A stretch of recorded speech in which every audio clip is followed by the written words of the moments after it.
Alors bonjour à tous, bienvenue dans cette nouvelle édition de Enquête et Débat. Je reçois aujourd'hui Guy Millière. Bonjour. Bonjour. Alors je vais présenter Guy Millière et nous allons passer aux questions que je lui ai préparées. Alors Guy Millière, vous êtes écrivain et essayiste, éditorialiste à Israel Magazine et senior advisor au Hudson New York, qui est une branche du Hudson Institute. C'est ça. Alors vous avez écrit de nombreux ouvrages. On citera notamment La résistible ascension de Barack Obama. C'était en quelle année ? C'était il y a un an, à peu près, en 2010. Et c'était un livre qui était destiné à expliquer qui était Barack Obama et ce sur quoi allait déboucher sa politique. Et je veux dire qu'à l'époque, j'étais le seul dans le contexte français à dire ce qui devait être dit et ce qui se vérifie, hélas, chaque jour dans les faits aujourd'hui. C'est-à-dire que Barack Obama est un ancien agitateur gauchiste qui n'a jamais renoncé à ses idées et est un anti-impérialiste qui n'a jamais renoncé à ses idées. Et donc son originalité, c'est que c'est le premier président anti-américain des États-Unis. Anti-américain et socialisant Oui, même plus que socialisant. Socialiste dans ses idées. D'ailleurs, actuellement, il reprend des thématiques de lutte de classe dans sa campagne. Et anti-impérialiste, ce qui explique son attitude vis-à-vis de la Russie, de la Chine et du monde musulman en général. Mais pas de l'Afghanistan.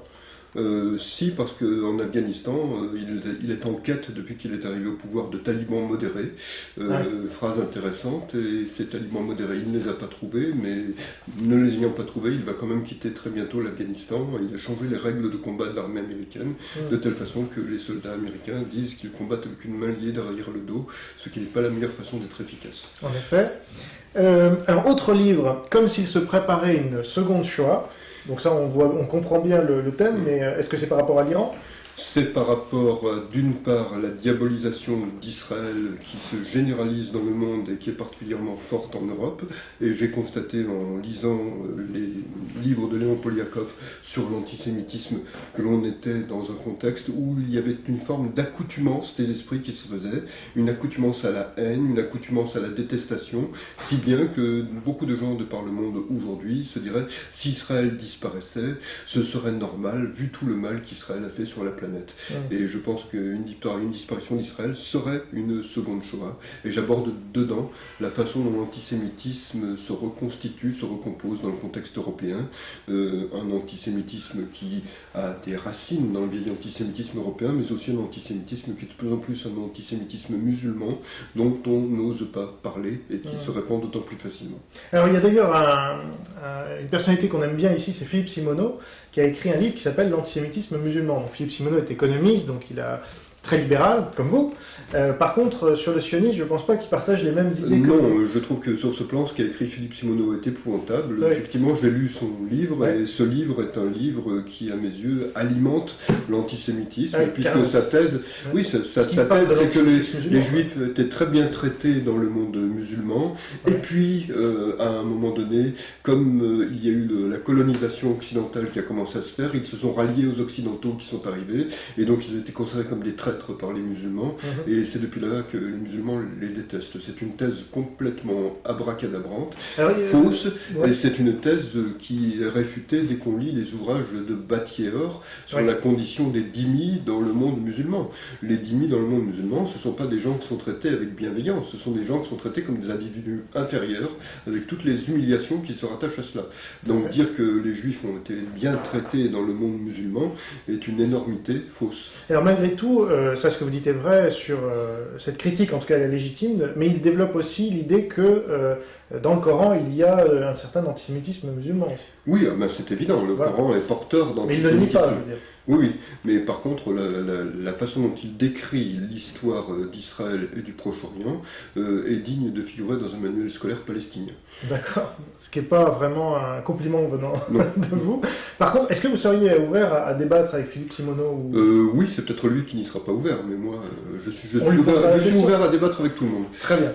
Alors, autre livre, La 7e dimension. Alors, c'est un livre dont on a moins parlé peut-être, mais qui avait une certaine ambition. Moi, ça m'a fait penser au livre d'Alvin Toffler, que je recommande d'ailleurs, sur un livre peut-être plus philosophique, Est-ce que vous pouvez en dire quelque chose ? C'est un livre qui est à l'intersection de la philosophie, de l'histoire des cultures, de l'économie, et c'est un livre de prospective, c'est-à-dire un livre qui essaye de penser à ce que va être le futur proche, mais non pas d'une manière complètement spéculative, mais en s'appuyant sur les données scientifiques dont on dispose, sur les mutations économiques qui sont en train de s'opérer.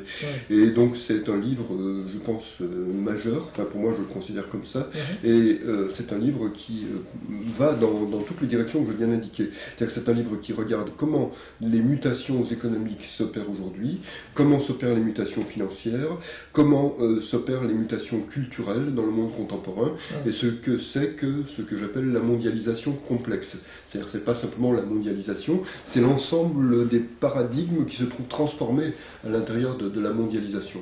Mais simplement, je constate que dans le contexte français, c'est un livre qui a été assez difficile à comprendre, parce que nous sommes dans un pays où on ne comprend toujours pas les paramètres de la mondialisation. On ne comprend pas que la mondialisation, c'est un fait. Nous sommes à l'âge d'Internet et de tout ce qui découle d'Internet. Nous sommes à l'âge de la dématérialisation de la monnaie et de la dématérialisation en général. Le travail, la vie ne s'organise plus de la même façon. Et quand je vois des débats économiques et politiques, j'ai l'impression que ce sont des débats du siècle dernier et que beaucoup de gens ne comprennent pas que nous avons changé de siècle et changé de modalité de fonctionnement planétaire. Cette référence notamment à la démondialisation oui, ou à la décroissance. Bien sûr, tous ces thèmes-là sont des thèmes complètement archaïques et absurdes. Et lorsque je suis aux États-Unis, j'ai l'impression d'être sur une planète, et quand je reviens en France, j'ai l'impression d'arriver sur une autre planète.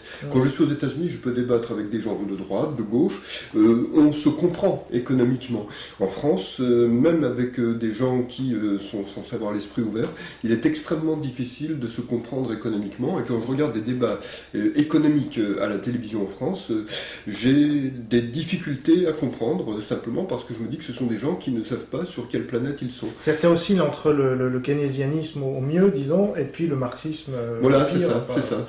Et bon, Keynes est mort en 1945, ce qui ne nous rajeunit pas, et des gens devraient s'en apercevoir. Donc Keynes ne peut pas être un penseur qui peut permettre de penser l'économie dans une époque où le capital essentiel, c'est le capital intellectuel, à une époque où, avec Internet, la communication est planétaire, à une époque où la monnaie est complètement dématérialisée et où les flux financiers circulent dans le numérique. Tous ces éléments, ce sont des éléments que Keynes n'a pas pu penser, par définition, et que les keynésiens ne peuvent pas se donner les moyens de penser. Encore moins les marxistes, bien sûr.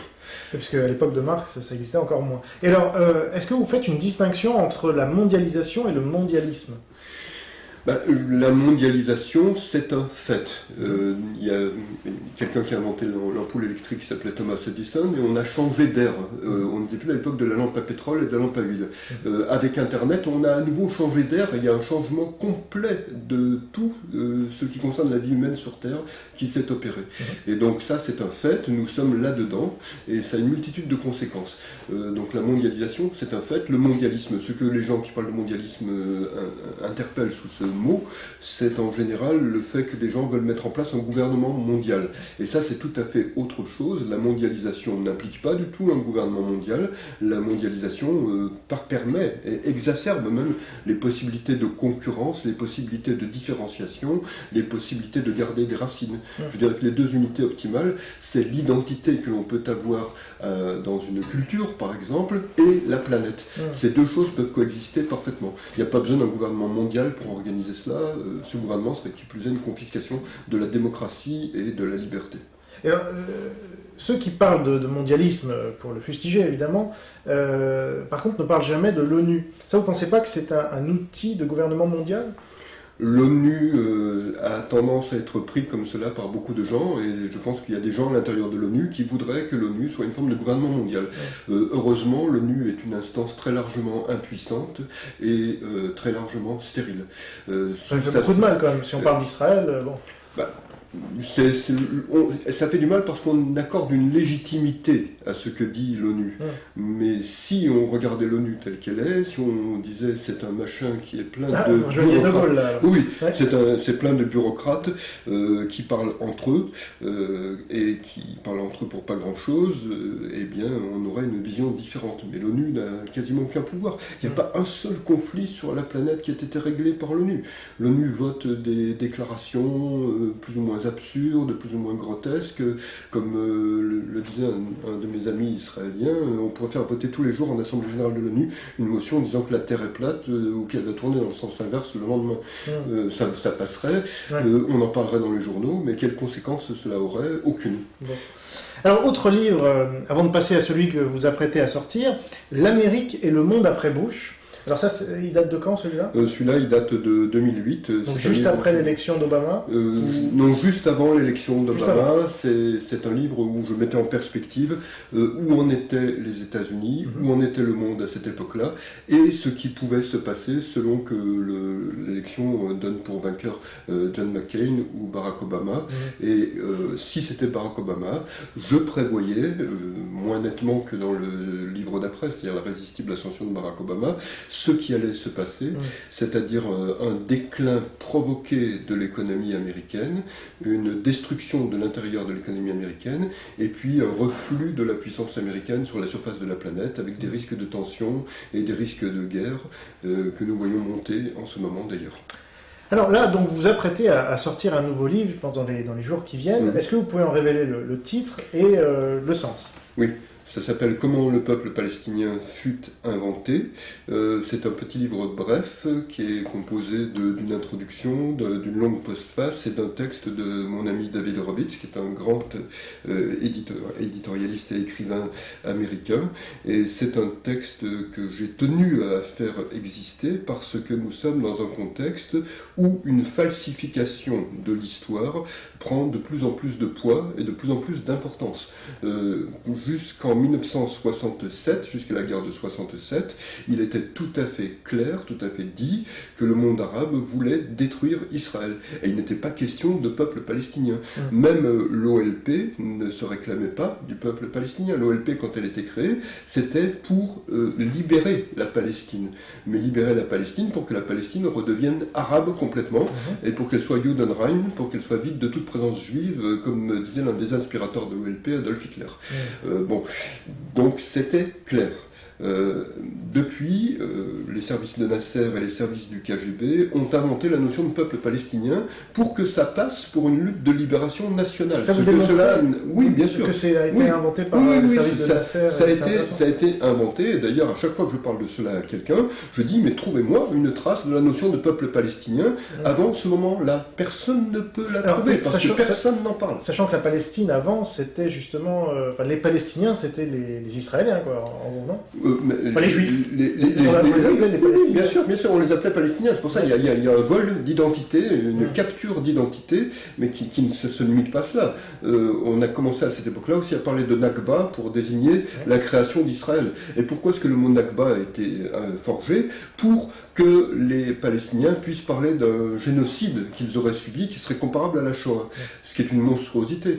Pour une population qui a été génocidée, entre guillemets, c'est assez étrange. J'ai jamais vu une population génocidée qui passe d'à peu près 500 000 personnes en 1948, puisque c'est le nombre des réfugiés, entre guillemets, qui ont quitté le territoire d'Israël, à un peu plus de 5 millions aujourd'hui. Donc pour une population qui a subi un génocide, se multiplier par 10 en à peu près 60 ans, c'est une prouesse assez extraordinaire. Et avec un statut de réfugié qui se transmet héréditairement, oui, c'est ça, comme l'a bien expliqué Charles Meyer, qui a sorti un livre... Oui, tout à fait, bien sûr. Bon, on a du mal à comprendre. Mais alors, vous pensez répondre là à Shlomo Sand, évidemment, qui a écrit c'est une forme de... Oui, bien sûr, c'est une forme de réponse. Oui, comment... C'est un livre très violent. Mais est-ce que vous seriez prêt à débattre avec lui, par exemple? Je serais prêt à débattre avec lui, oui, sans aucun problème. Comme je l'ai déjà dit, je suis prêt à débattre avec tout le monde. Je n'ai aucun problème. Qu'on va essayer d'organiser. Oui, je n'ai aucun problème pour débattre avec qui que ce soit. Je pense que Shlomo Sand est quelqu'un qui a des problèmes avec sa propre histoire et avec parce qu'il est juif d'Israël. Oui, c'est ça. Et il est juif et israélien. Israélien. Oui, c'est ça. Mais justement, c'est une personnalité qui est extrêmement mise en avant par les milieux antisionistes pour dire, regardez, il y a des bons juifs. Oui, bien sûr, bien sûr. Bien sûr, mais les juifs qui pratiquent la haine de soi sont des gens providentiels pour les antisémites. Bon, chaque antisémite a son bon juif. Donc je dirais que Shlomo Sand, c'est le bon juif de ceux qui veulent détruire Israël, comme il y en a d'autres. Hein. Finkelstein. Oui, Norman Finkelstein en fait partie, effectivement. Amos Oz et d'autres. Un degré moindre. Amos Oz est un type de gauche, mais ce n'est pas un anti-sioniste radical comme les gens qu'on vient de citer. D'accord.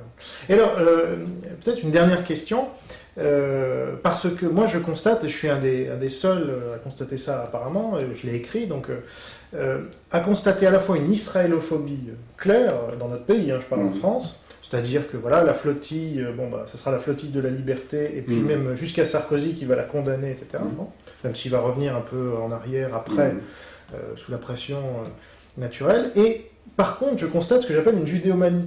C'est-à-dire en politique intérieure, vous avez vu ce qui s'est passé avec Ilan Halimi, ce qui était absolument affreux, évidemment, et condamnable, mais on en a fait tenter plus. Alors qu'il s'est passé à peu près la même chose avec un autre jeune homme, William Modolo, qui n'était pas juif, qui était un peu obèse, et il s'est quasiment rien passé dans la presse, il y a eu quelques articles, etc. Donc, alors qu'il y avait une barbarie similaire, vraiment, je ne sais même pas si vous avez entendu parler de ce cas. Non, je n'avais pas entendu parler de ce cas. Alors qu'Ilan Halimi, aujourd'hui, tout le monde connaît. Donc, est-ce que vous ne trouvez pas, malgré tout, que les médias et les politiques peuvent être amenés à en faire trop dès qu'un juif est touché, pour ne pas risquer d'être accusé d'antisémite. Et que du coup, ça fait une concurrence victimaire derrière, c'est quelque chose de malsain. Disons qu'il y a une tendance de la part des médias à insister sur un antisémitisme dès lors que l'antisémitisme va apparaître comme un antisémitisme à l'ancienne. C'est plutôt comme ça que je le vois, à la limite. L'antisémitisme en soi, si on le dissocie de l'époque contemporaine, si on le dissocie du Proche-Orient, c'est quelque chose qu'on peut mettre en avant sans aucun problème. Et là, Ilan Halimi, c'était quelqu'un de noir, donc un antisémitisme récent. Oui, mais je dirais que c'est un peu une exception parce qu'il y a d'autres affaires du même type qui ont été moins médiatisées. Celle-là a été particulièrement médiatisée. Je n'ai pas l'explication, mais en tout cas, l'affaire Ilan Halimi, c'est quand même un symptôme puisque ce sont des jeunes de banlieue qui ont fait cela et qui ont quand même pris Ilan Halimi parce qu'il était juif et qu'ils en ont déduit que les juifs avaient de l'argent, que la communauté allait payer, etc. Donc il y avait quand même une dimension antisémite claire. Mais cette dimension antisémite, c'est effectivement un antisémitisme contemporain et connoté musulman, puisque apparemment le principal assassin est musulman, et qui a des propos antisémites et antisionistes d'ailleurs. Mais c'est vrai que nous sommes dans une époque effectivement paradoxale, parce que on parle de l'antisémitisme d'il y a longtemps, mais l'antisémitisme contemporain, on le laisse fonctionner et beaucoup de gens ne s'aperçoivent pas que leur attitude par rapport à Israël aujourd'hui peut être comparée très précisément avec les mêmes composantes à l'antisémitisme d'il y a 70 ou 80 ans. On se conduit de la même façon. Alan Dershowitz aux États-Unis dit à l'époque on condamnait les juifs, aujourd'hui on condamne Israël comme si c'était le juif parmi les États.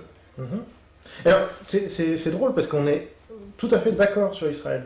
Et je veux dire, c'est le constat. Mais moi, ce que je constate, à contrario, c'est que l'antisémitisme en France est condamné de manière excessive.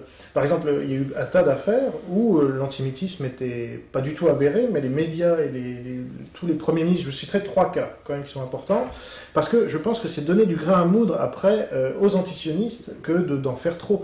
Vous avez le cas du rabbin Fari, vous savez il y a 4 premiers ministres qui sont venus, ou anciens premiers ministres qui sont venus à son chevet, alors qu'apparemment il s'est automutilé quand même.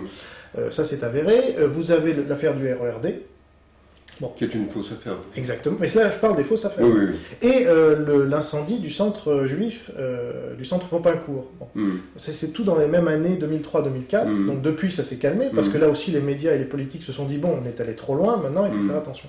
Donc est-ce que les gens ont tiré les leçons, et je pourrais même citer Sarkozy qui voulait associer la mémoire d'un jeune de 8 ou 9 ans avec la mémoire d'un jeune mort en déportation, d'un jeune juif mort en déportation. Et là, même Simone Veil a dit non, c'est trop.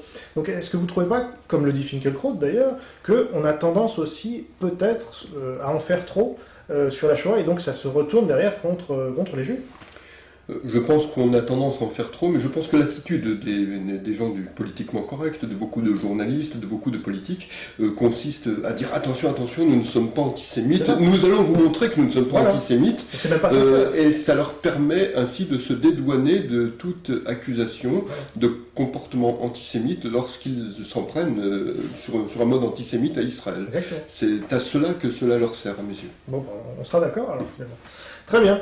Je n'ai pas d'autres questions, à moins que vous vouliez rajouter quelque chose. C'est très bien. Parfait. J'ai été très heureux de cet entretien. Moi aussi, donc merci à vous d'avoir suivi cet entretien jusqu'à son terme. N'oubliez pas que la liberté d'expression ne vaut que si elle est partagée par tous, et donc nous donnons rendez-vous pour éventuellement 2 débats, donc un avec Philippe Simoneau et un avec Shlomo Sand, que nous contacterons s'il souhaite débattre avec Guy Millière. À bientôt. Au revoir.